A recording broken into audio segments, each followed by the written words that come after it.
right, number 13 says the exponential function y is equal to 300 times 0.86 to the power of x. Models the amount of y of a prescription x hours after it is taken by a patient. Determine which of the following is not true about the graph of the function. So we're using this equation, y is equal to 300 times 0.86 to the power of x. And then we have to determine which is not true between a, b, c, and d. So the function crosses the y-axis at 0, 300. Remember, how do we know the y-intercept? The y-intercept is a plus c. In this scenario, c is 0. So does it cross the y-axis at 0, 300? Well, 300 plus 0 is 300. So yes, it does. So A would be true, so it's incorrect for the question. B, the function decreases from the left to the right. It decreases from left to right. Is this going to decrease from left to right?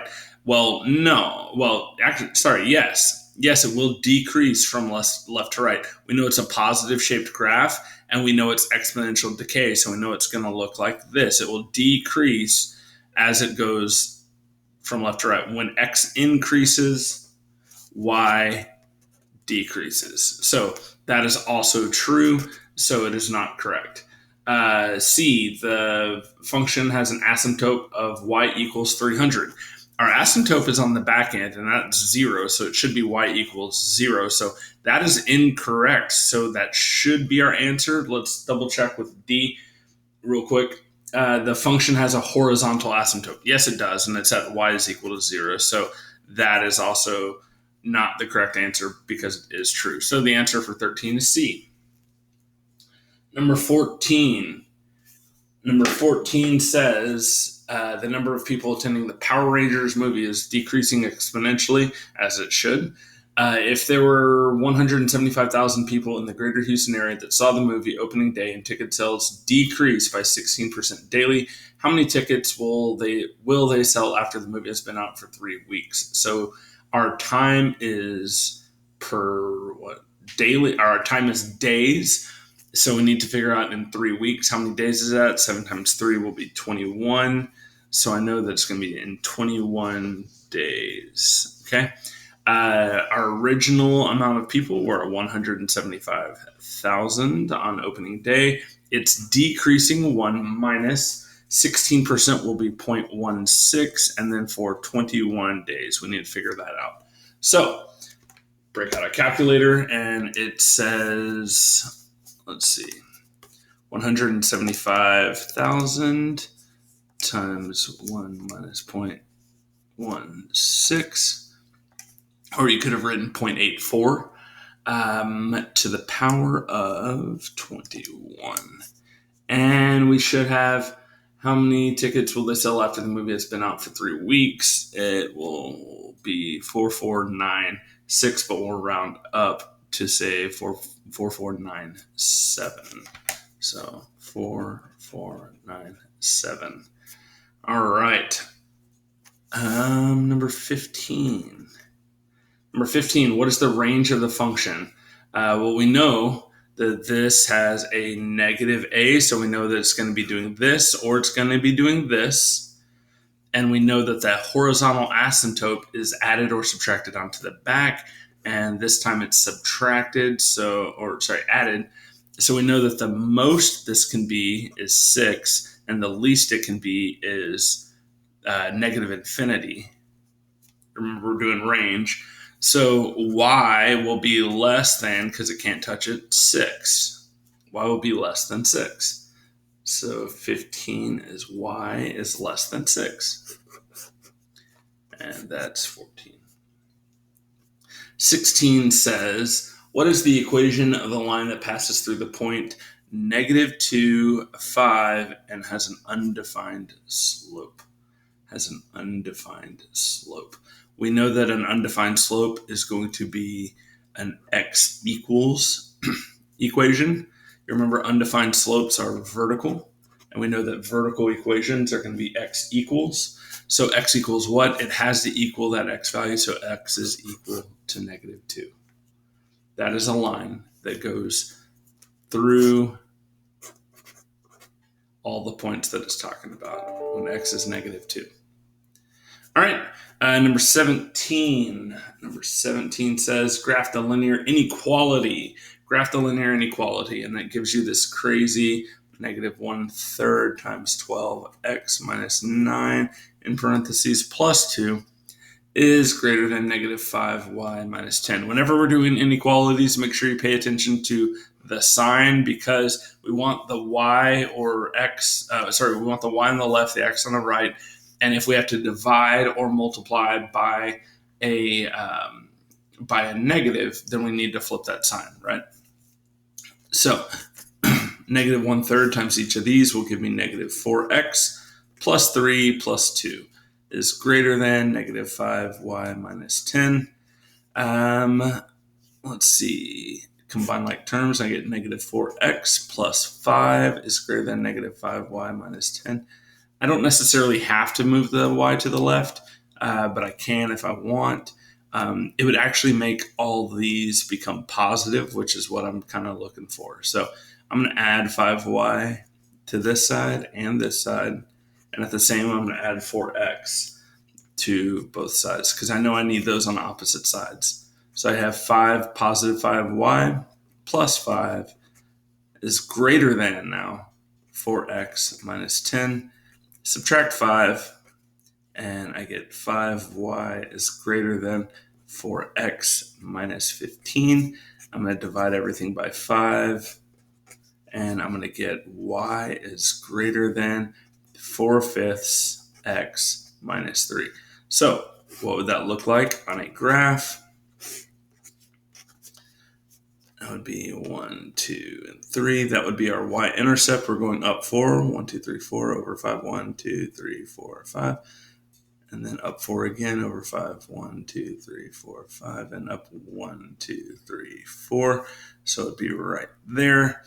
We know that we would have to go down 4 to the left 5. 1, 2, 3, 4. And to the left 1, 2, 3, 4, 5. So we'll be right there. Now, remember, this symbol tells us that it's going to be a dashed line because it can't equal that. And then if it's greater than all that, it has to be shaded above the line. So it should look something like that. Number 18.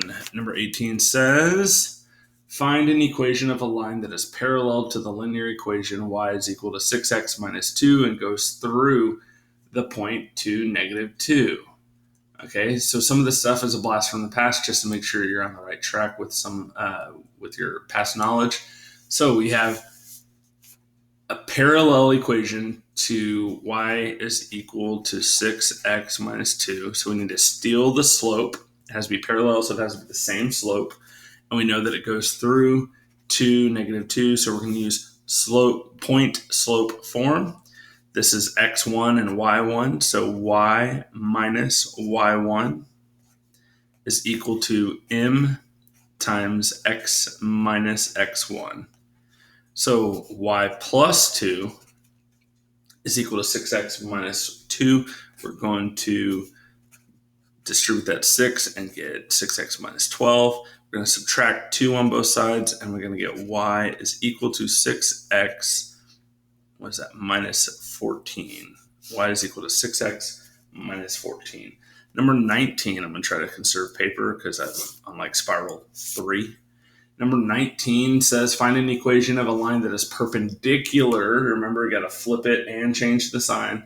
The linear equation y is equal to 4/5 x minus 6. So I'm going to steal this information, flip it, and change the sign. So I'm going to have negative 5/4 as my slope. And it needs to go through negative 8, 3. So we're going to use the same thing. This is my x1, this is my y1. So y minus 3 is equal to negative 5/4 x plus 8, because it's x minus a negative 8. And then we're going to do distribution. So y minus 3 is equal to negative 5/4 x. Let's see, negative 5 times 8 is negative 40, divided by 4 is negative 10. Then I'm going to add 3 to both sides, and I get y is equal to negative 5/4 x minus 7. right? That will be our equation for 19. And then it says, number 20, the function f of x is equal to x squared minus 6x plus 8 is graphed below. What are the values of x when all that stuff is equal to 3? So what it's saying is, for number 20, it gives you the equation f of x is equal to x squared minus 6x plus 8. And then it says 3 is equal to x squared minus 6x plus 8. Remember, f of x is another way of saying is another way of saying y. So this question is saying, when y is 3, what is x? We look at the what are the values, plural. It says, what are the values of x? So we look at the graph, and it says something like this on it. And then when we look at when y is 1, 2, 3, we see that the first value, if we draw kind of a line across all this stuff, that the first value of x is 1. So I know x will equal 1. And over here, it equals 5. So x will equal 1 and 5, or x will equal 1 and x will equal 5. Or you could say 1, 3 and 5, 3. Okay, so that's a whole bunch of different ways you could answer that question. But yeah, that's what we're looking for. When y, because it says f of x, and then later it replaces that whole thing with the number 3. So when y is 3, what is x? Right there and right there. And that gives you a tip. Also, in the question, it says, what are the values? Values, plural. So you need more than one. All right. I hope that helps out. Test is tomorrow. Don't fret too much about it. Try your best and make sure you submit the test once you're done answering all the questions. Also, follow all the instructions in each question. If you have any questions, please. Any questions about this, please put them in the comment section. I still have people emailing me and sending me private messages. I'm going to stop acknowledging those, okay? I need you to ask your questions in the comment section. Several of y'all are doing that, and I appreciate that greatly. Talk to y'all later.